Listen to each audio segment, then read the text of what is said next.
Elijah became a fugitive and went into exile, all because of the powerful negative words that he used to create his reality.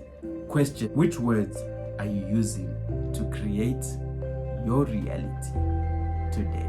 But the name that will make every knee to bow down is not of your prophet, it's not of some bishop, it is not because of some soccer player, some tennis player, some famous swimmer, whatever, rugby, hockey, whatever, guys. It's not because of those people, but the name that is going to make everyone bow down. It is the name of...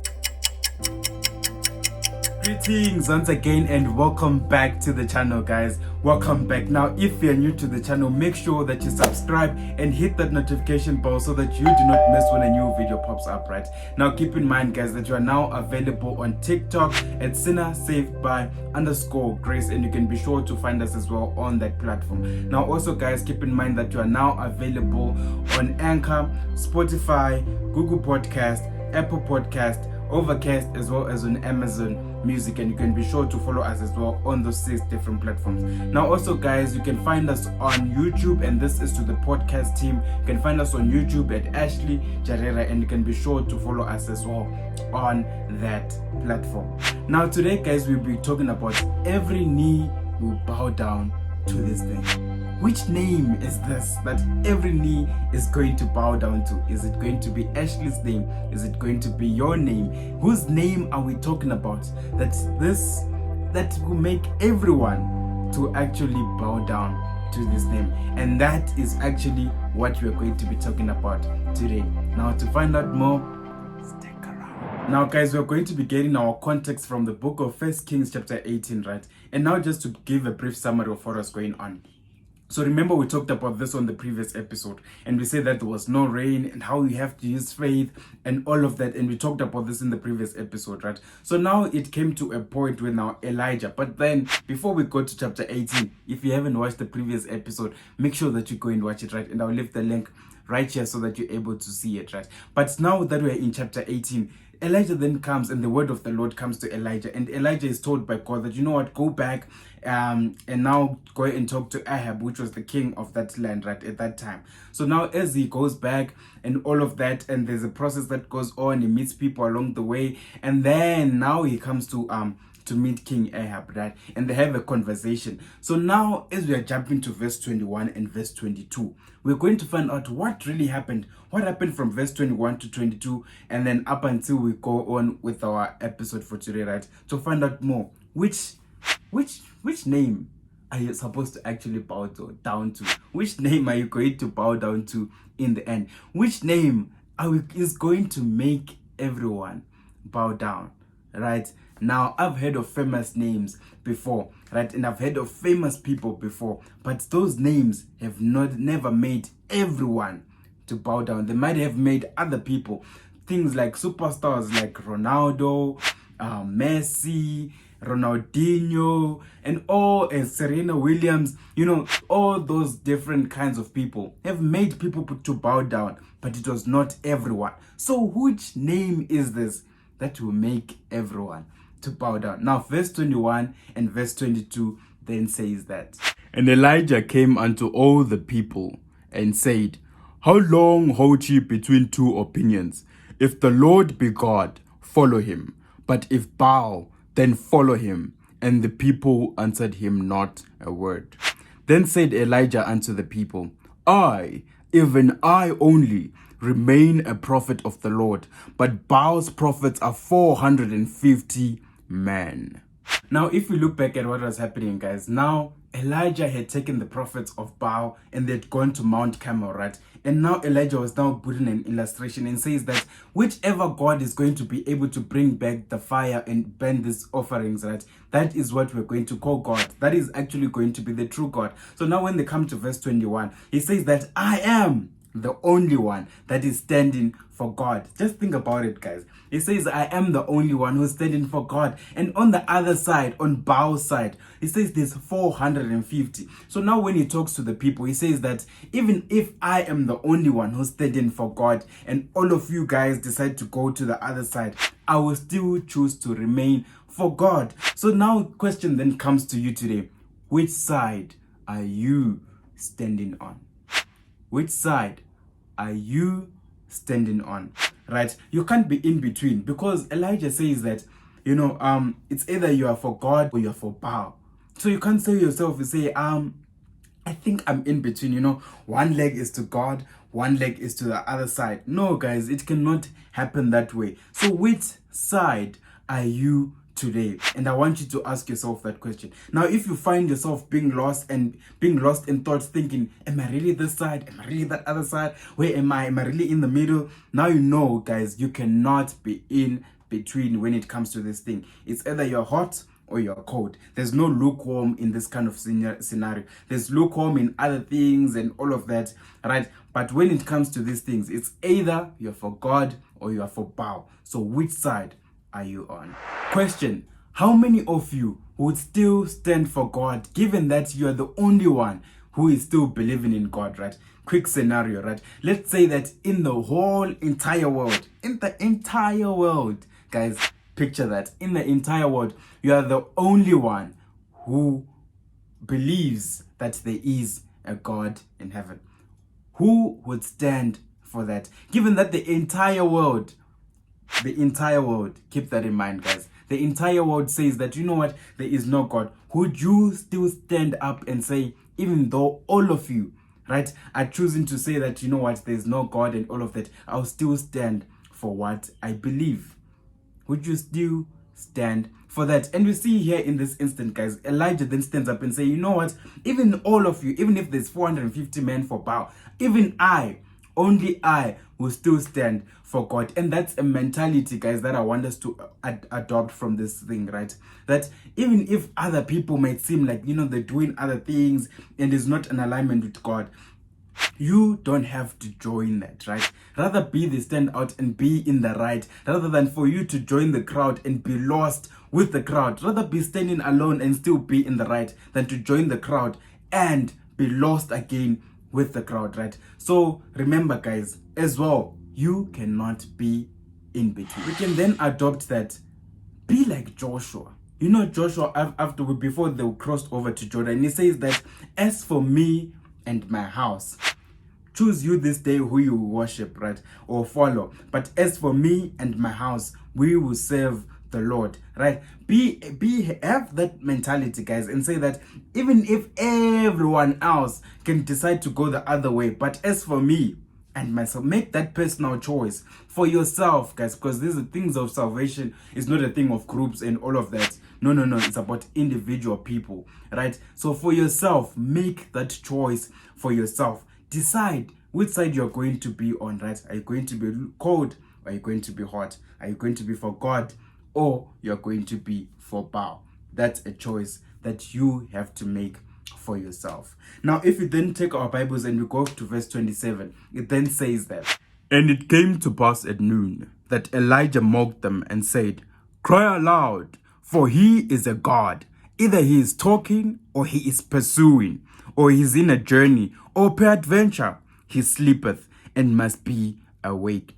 What kind of a God is this that sleeps? And what kind of a God is this that goes on a journey and forgets that he has people? Right? What kind of a God is this? And Elijah, in talking to them, he says, and now when he's talking to them, guys, it's because because remember we said that he had to, the prophets of Baal had to come up with, say that the fire, the God who brings down the fire, is the true God. So the prophets of Baal were now crying out to their God, crying out to the God of Baalim and all of that, and they're crying out to him at morning, at noon, and now it was at night. And Elijah comes to them and says, guys, come on, cry aloud, for you don't know, maybe your God has gone, or is talking to someone else, or maybe he's sleeping, or maybe has gone to a journey. What kind of a God is that you want to trust, right? What kind of a God is that goes on a journey? What kind of a God is that, that sleeps? No, guys, but rather let us put our trust in God, because our God never sleeps nor slumbers, guys. He does not sleep, right? So there is no chance where you get call on God, and then you find out that no, God was sleeping, and you leave 3 missed calls, and God says, no, I'll get back to you later because you were sleeping. No, that does not happen, because our God does not sleep nor slumber. Now, which other God, what have they given you as a God today? What have they given you as a God today? Some have been given bangles, some have been given oils, some have been given holy water, some have been given stickers, and you say, you know what, go with this bangle, go with this thing. This is your God. It's going to be able to protect you. If you put on a bangle, something that was man-made, guys, something that was made by another man. Do you need your God to be made by another man? Come on, guys. Come on. Let us think beyond that, right? Let us open our minds and start asking ourselves questions like, okay, so if my God is confined to a bangle, how powerful can he be? So if the bangle gets lost, does that mean that also God is lost? So when you go get another bangle, what is happening to the bangle that you lost? Does that mean that God is lost? Think about it, guys. Also, a sticker, given a sticker to put on your car or whatever, and they say this sticker shows that God is going to protect you and all of that. No, guys. You're actually doing free marketing services for these people, right? Think beyond that, guys. Think beyond that, right? So always put your trust in God and say, you know what, my God is not confined to a badge. My God is not confined to a bangle. My God is not confined to some water or some oil that they give you and say, sprinkle this and God will protect you. No, guys. God is not limited to anything that man has made. If you could create heaven and earth, do you think that's something actually, and he also created man on top of that, would you be confined to something that man made? No, guys, that is not the case. So let us just open our minds, right? Open our minds and think beyond, and not just take things at face value, but to go deeper as well and question certain things that we see and say, if God is limited to a bangle, what kind of a God is he? Is he the type of God that will make every knee to bow down to him if he is limited to a bangle, oil, water, and stick? Verse 38 and verse 39 then says that, then the fire of the Lord fell and consumed the burnt sacrifice and the wood and the stones and the dust, and licked up the water that was in the trench. And when all the people saw it, they fell on their faces and said, the Lord, he is the God. The Lord, he is the God. Question: what kind of a fire consumes stones and dust? Guys, I just want us to have that question. What kind of a fire consumes stones and dust? Guys, I understand when they say that the fire came and it consumed the water, which is normal to happen, right? Fire came, consumed the water, which is normal to happen. Also, the burnt sacrifice was consumed by the fire. Normal thing to happen as well. Fire came and consumed the wood. I mean, wood and fire. We both know the results of that, right? But it says that this fire consumed stones and dust. What kind of a fire is that, guys? So let us keep in mind that our God is a consuming fire, guys. So if this was just to show that this was not just some type of normal fire that can even consume dust, guys, dust out of all things, dust. No, guys, think about it. So as you go on about your lives, keep this in mind, that our God does not just operate in doing things that are normal, but he also operates in doing the supernatural things as well, right? And remember that our God is a consuming fire. Now, if you go to verse 39, it then says that when all the people saw it, they fell on their faces and they said, the Lord, he is God. Another version says that when all the people saw it, all the people bowed down and they say that the Lord is God, right? So remember, our topic says that which name is going to make everyone to bow down, right? And now we have come to this conclusion here in 1 Kings chapter 38 verse 39, which then tells us when all the people saw it, they all bowed down and they proclaimed that the Lord, he is God. Which then reminds me of a verse that then says that, and every knee shall bow down and confess that the Lord is God, which we find then in the Bible. And I'll leave the verse right here on the screen so that you can see it, right? It says that confess to every knee and country, and that every knee shall bow down in the end and confess that God, He is the Lord, right? So as you're going on about your lives, guys, remember our topic had said that, and every knee will bow down and confess. Remember, the name that will make every knee to bow down is not of your prophet, it's not of some bishop, it is not because of some soccer player, some tennis player, some famous swimmer, whatever, rugby, hockey, whatever, guys. It's not because of those people, but the name that is going to make everyone bow down, it is the name of the Lord. So which side are you going to find yourself on? Are you going to find yourself on the side of God, or are you going to find yourself on the side of Baal? That is the choice that you have to make today. But remember, the prophets of Baal, they cried to their God from morning, afternoon, and evening, and their God never answered. But Elijah, when he cried unto God, it was an immediate thing. It was instant, guys, instant. And then God answered him. He does not sleep, he does not slumber.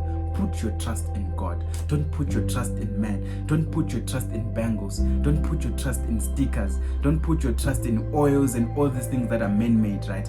But put your trust in God.